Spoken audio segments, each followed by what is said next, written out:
Selamat pagi teman-teman dan selamat pagi.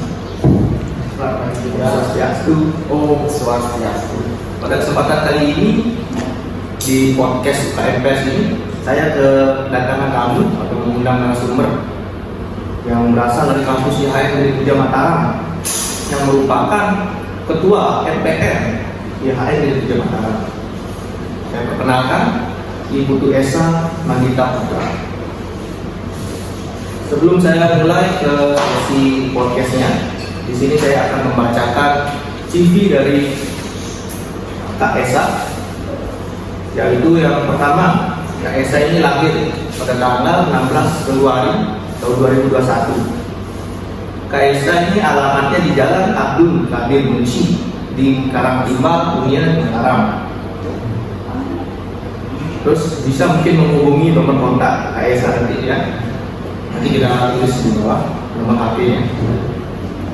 Lalu ada riwayat pendidikan formal Kak Esa itu beliau TK di Amdani Cakra Negara pada tahun 2006 sampai dengan 2007. Lalu menempuh pendidikan sekolah dasar di SDN 15 Mataram dari tahun 2007 sampai dengan 2013.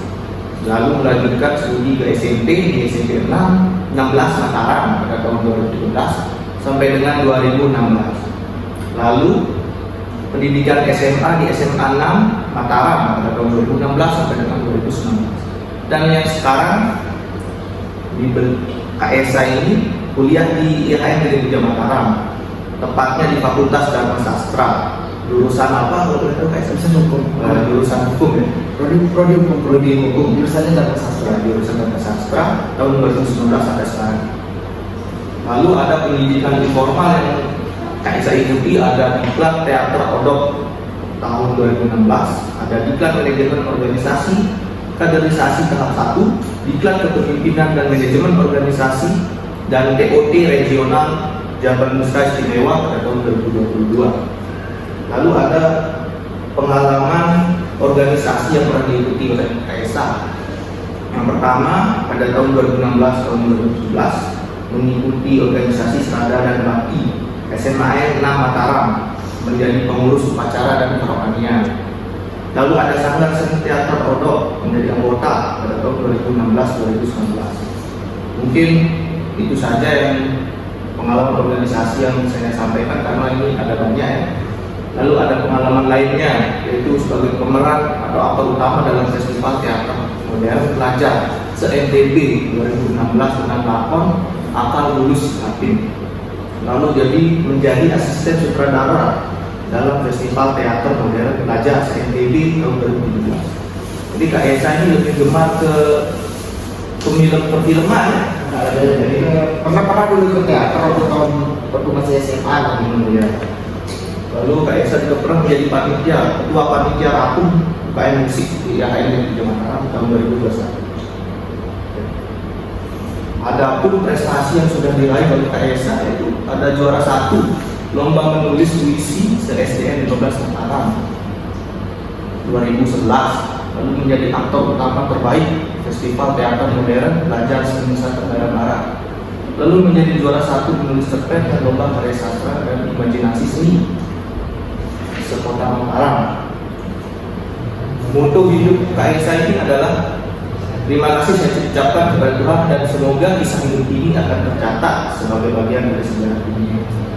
Ya, hebat sekali dari CV Kak Esa ini kita lihat begitu banyak pengalaman yang dia tempuh, pendidikan dan juga pengalaman-pengalaman lainnya. Lalu Kak Esa juga sangat berprestasi. Nah, sebelum kita mulai podcast pada hari ini,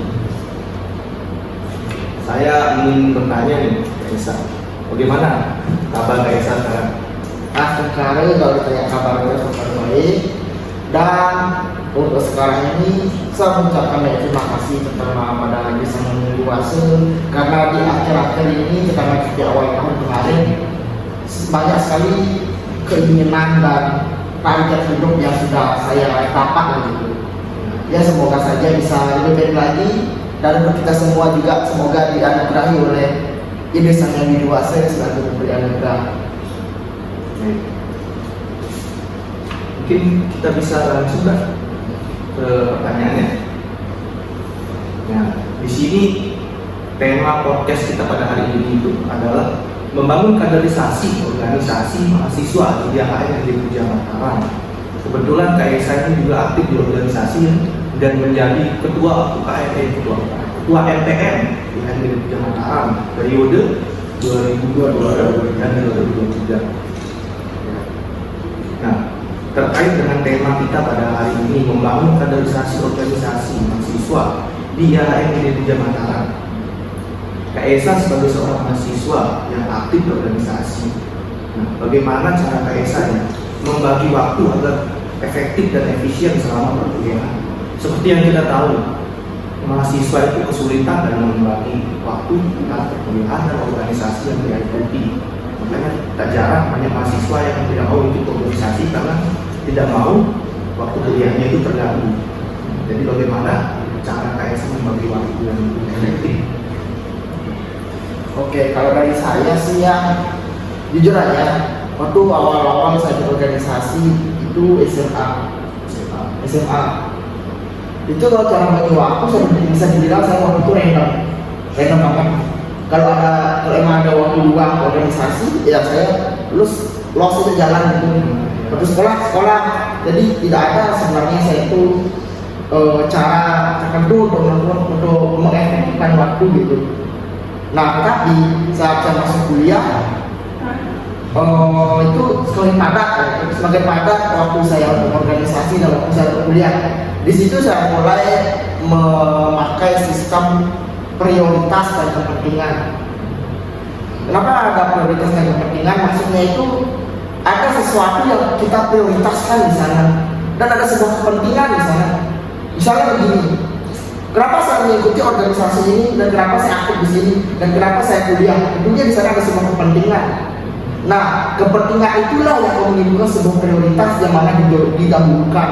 Misal, saat kita berorganisasi, kita ada di dalam data organisasi itu, jadi kita fokus di sana itu dulu. Nah, saat kita masuk area kampus, masuk jam perkuliahan, kita sebagai mahasiswa yang mengikuti pembelajaran, kita fokus di sana. Dan untuk seterusnya, dan untuk satu lagi, saya itu lebih ke arah ke penyiimbangan job desk. Begini misalnya, saat saya mengikuti dua organisasi maksudnya itu ada organisasi di kampus dan organisasi di luar kampus.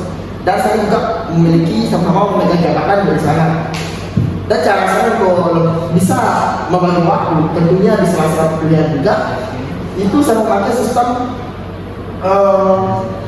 job desk-nya harus seimbang, penyimbang job desk. Maksudnya begini, ketika saya di organisasi yang satunya saya sebagai orang yang bekerja di luar dan di organisasi yang satunya saya mengefektifkan diri saya itu sebagai orang yang bekerja di rumah. Nah, maksudnya itu begini. Maksudnya begini. Contoh ya, misalnya kamu ketua organisasi. Nah, dia satunya akan mengerjakan administrasi, tapi di satu juga memiliki administrasi yang sama, itu bertabrakan ya. Nah, kalau saya menghindari hal seperti itu, dan oleh sebab itulah saya memakai penyiimbangan job desk. Kalau saya memang satunya itu bekerja di luar, misalnya menjadi orang yang transportasi, menjadi humas misalnya, itu dia satunya saya berperan sebagai orang yang kerja di belakang, supaya di situ nggak ada bertabrakan satu sama lain. Kalau yang satunya itu saya bekerja untuk menampilkan diri, terus yang satunya juga sama, itu takutnya nanti saat ada jam yang bersamaan tidak akan bertabrakan. Tetapi saat yang satunya saya bisa bekerja sebagai pemimpin yang harus tampil depan, dan di organisasi yang satunya saya harus menjadi orang yang main belakang, itu jadi seimbang. Kalaupun dia bertabrakan waktunya, saya bisa menyesuaikan di sana. Ya walaupun kadang jujur aja, kadang saya sering kewalahan karena saya juga orangnya sering ceroboh juga. Terkadang juga karena banyak kegiatan juga saya sudah di beberapa sela waktu itu kadang-kadang lari gitu. Karena di saat satunya di tempat lain sebelum selesai, saya harus ke tempatnya satunya. Jadi harus saya menunda waktu sedikit aja di sana, mencari celah-celah waktu supaya bisa ikut juga. Baiklah, jadi jawaban dari pertanyaan ini, itu berarti kita harus pintar-pintar memprioritaskan. Ketika kita sudah di organisasi, maka kita prioritaskan di organisasi. Kalau sudah memasuki jam perkuliahan, kita prioritaskan untuk kuliah dan untuk membagi job desk antara organisasi satu dengan organisasi lain agar tidak bertabrakan.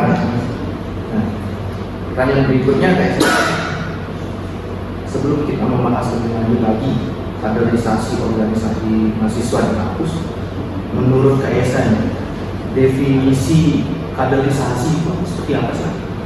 Kaderisasi, kalau saya ditanya seperti apa itu kaderisasi, kita cari dulu awal katanya itu kader. Apa sih kader itu? Kader itu adalah sumber daya manusia yang ada di sebuah organisasi atau lembaga. Nah, kaderisasi, di dalam kaderisasi berarti misalnya ada pengkaderan. Pengkaderan artinya peningkatan kader, peningkatan kualitas kader. Jadi kaderisasi menurut definisi saya itu adalah suatu upaya untuk meningkatkan kualitas sumber daya manusia yang ada di sebuah instansi, lembaga ataupun organisasi. Jadi kaderisasi itu meningkatkan, Ya, meningkatkan kualitas sumber daya manusianya. meningkatkan kualitas sumber daya manusia. Jadi supaya sumber daya manusia kita juga menjadi lebih meningkat, maka perlu adanya kaderisasi ini. Nah, menarik sekali ya pendapat kaderisasi. Nah, ada informasi untuk teman-teman yang mungkin masih asing mendengar tentang kaderisasi ataupun organisasi mahasiswa di kampus. Untuk pertanyaan selanjutnya ya, menurut Kak Esa, kaderisasi organisasi mahasiswa di kampus kita, kampus IHMD Mataram, apakah sudah sesuai dengan kriteria sebuah organisasi mahasiswa? Terkait dengan tadi pendapat Kak Esa juga mengenai kaderisasinya, apakah sudah sesuai kriterianya? Kalau bicara soal kriteria, itu belum ada ya kriteria khusus atau sepanjang atau sebagai syarat baku atau kriteria baku kaderisasi itu berjalan atau tidak. Tetapi dari kita tahu kriteria kaderisasi yang masih sehat dan masih hidup itu tentunya ada yang bergantian pengurus dan adanya kader-kader baru yang masuk dan kader-kader baru yang mengembangkan dirinya. Kalau kita lihat di kampus kita, kemarin-kemarin kita sudah melaksanakan rapung, juga sudah melaksanakan pelantikan orang-orang. Di situ sudah terbukti bahwa organisasi kaderisasi di organisasi mahasiswa kita itu ruhnya itu masih ada, masih sehat. Kenapa bisa bilang masih sehat? Karena itu masih ada atau sudah berlangsungnya pergantian pengurus, itu membuktikan bahwa kaderisasi di kampus kita masih dalam keadaan baik-baik saja dan bisa dibilang juga sudah memenuhi kriteria. Dan untuk meningkatkan kualitasnya itu saya rasa sudah mulai ada perkembangan. Mungkin saja cuma masih ada beberapa hal yang perlu dievaluasi karena kaderisasi ormawa di kampus kita. Itu aja kalau dari saya. Terkait tadi organisasi kan, pergantian pengurus, seperti saya lihat kemarin ada beberapa UKM yang pengurusnya itu kurang, sehingga mereka mencari anggota lain itu yang di luar UKM-nya untuk ikut menjadi pengurus. Itu apakah termasuk hambatan juga dalam organisasi di kampus IHMD Mataram? Iya, kalau bisa dibilang ini salah satu hambatan. Kemarin saat beberapa waktu lalu kita masa pandemi COVID-19, itu kaderisasi di kampus kita sempat mengalami penurunan. Di situ kita mengalami kekurangan kader organisasi. Banyak itu mahasiswa yang satu orang itu bisa mengikuti lebih dari 2 organisasi dan memiliki peran yang banyak di setiap organisasi. Contohnya di setiap UKM aja kita bisa melihat orang-orang yang itu aja. Nah, itu fenomenanya asik lagi karena di kampus kita sekarang ini. Saya rasa itu menjadi evaluasi juga dari organisasi mahasiswa, terutama MPM, DPM dan BEM untuk meningkatkan lagi kualitas kaderisasi organisasi di kampus kita. Begitu. Mungkin karena mampu juga kurangnya minat mahasiswa untuk berorganisasi, apalagi juga ada COVID-19 sehingga jarang ke kampus, jadi kurang mengenal kampus, dan tentunya juga mereka kurang mengenal organisasi mahasiswa sehingga kurang minat jadinya untuk masuk organisasi. Jadi saya rasa itu salah satu benar-benar hambatan. Karena kenapa? Di sebuah organisasi yang orangnya itu sama dengan organisasi lain yang orangnya itu aja itu, saya rasa sulit gitu.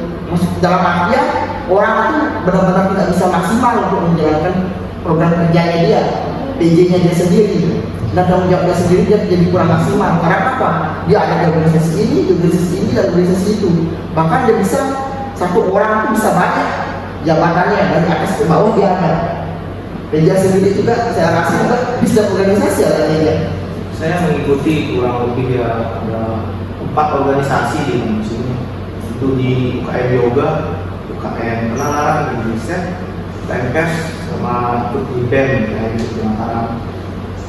Jujur itu untuk mengatur waktunya juga agak lumayan sulit karena sekarang ini kebetulan saya semester 4, banyak juga tugas-tugas yang mulai muncul itu, jadi agak kerepotan untuk mengurus organisasi dan juga kuliah. Nah, tetap seperti yang Kak Esa bilang tadi, kalau sudah di organisasi kita harus prioritaskan organisasi, lalu apabila sudah masuk perkuliahan kita harus prioritaskan perkuliahan itu. Nah, tadi Kak Esa sempat menyinggung kan kurangnya minat mahasiswa dalam berorganisasi untuk angkatan tahun ini. Lalu bagaimana solusi Kak Esa untuk memotivasi teman-teman mungkin ada yang kurang minat berorganisasi itu, bagaimana untuk memunculkan motivasinya untuk ikut organisasi? Kalau masalah minat mahasiswa dalam organisasi itu kita kembalikan ke individu mereka masing-masing. Dalam begini, mereka itu kan mau masuk organisasi tergantung dari individu mereka. Dan untuk menarik motivasi mereka, saya rasa itu yang berperan penting adalah masing-masing ormawa, masing-masing UKM yang di Mataram harus sekreatif mungkin dan seinovatif mungkin memperkenalkan UKM-nya dan memperkenalkan atau mempromosikan benefit apa, keuntungan apa yang akan didapatkan bila masuk UKM ini, bisa terjun ke organisasi ini, dan akan seperti apa bila masuk ke organisasi ini. Sepertinya perlu dilakukan oleh perkenalan organisasi. Semakin organisasi ini dikenalkan di kampus, di mahasiswa-mahasiswa, terutama dalam hal apa yang ada dalam UKM itu, apa yang dalam organisasi itu, apa yang akan didapatkan dalam organisasi itu lebih ditekankan lagi dan dikenalkan, sehingga mereka pun yang kurang minat berorganisasi mungkin ada sedikit ketertarikan mereka untuk ikut. Yang perlu dilakukan sebenarnya Ormawa UKM itu harus lebih kreatif lagi dan inovatif lagi dalam mempromosikan organisasinya di lingkungan kampus. Jadi mungkin motivasinya untuk organisasi itu tergantung individu ya. Dan juga organisasi kampus yang ada di Mataram juga harus dituntut kreatif dalam mempromosikan UKM-nya. Mungkin saja bisa menjadi wadah untuk menampung minat-minat mahasiswa di IAIN di Mataram. Jadi teman-teman, itulah tadi solusi dari Ketua MPM di kampus IAIN di Mataram tentang bagaimana cara kita membangun organisasi mahasiswa di kampus kita yang tercinta ini. Jadi untuk teman-teman, jangan merasa takut untuk ikut organisasi, karena di dalam organisasi itu kita dibentuk untuk menjadi sumber daya manusia yang lebih berkualitas. Tidak masalah kalau ikut hanya 1 atau 2 organisasi, yang penting kita bisa mengatur waktu antara organisasi dan juga perkuliahan. Ya, mungkin itu saja podcast hari ini.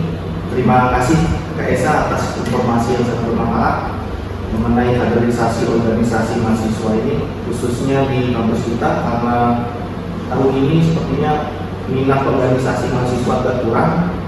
Tahun sebelumnya kita tahu. Sekiranya itu informasi yang dapat kita sampaikan. Mohon maaf apabila ada kesalahan dalam podcast ini atau ada kekurangan atau kesalahan kata yang mungkin menyinggung teman-teman di rumah. Semoga informasi yang kita sampaikan, yang disampaikan oleh Kak Esa dapat bermanfaat bagi penonton. Dan untuk penonton yang ingin tahu mengenai video-video podcast terbaru, bisa di follow akun Instagram UKM Pers dan juga di subscribe akun YouTube UKM Pers yang di channel. Saya sebagai moderator Ibu Teja Paramata menutup podcast ini dengan mengakhiri dengan kata satu. Kamu satu.